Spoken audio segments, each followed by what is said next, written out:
আজকে বড় silver cup মাছের ঝাল হচ্ছে।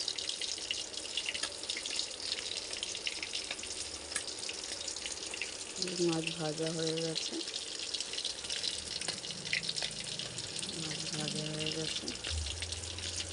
কিছুটা। আর এই মাছ ভাজা চলছে। এছাড়া মাছের মাথাগুলো দেখিয়ে দিই। কত বড় বড় মাছ এনেছে।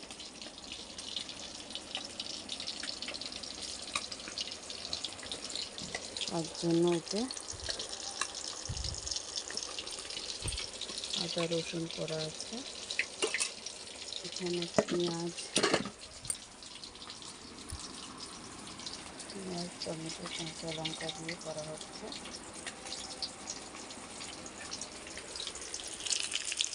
মাছ ভাজা হয়ে এসছে।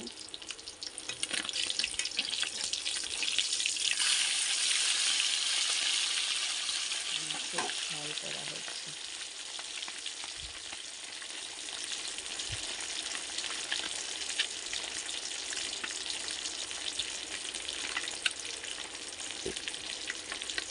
মাছের ঝাল কীভাবে হচ্ছে পরের ভিডিওতে আবার আপনাদের দেখিয়ে দিচ্ছি।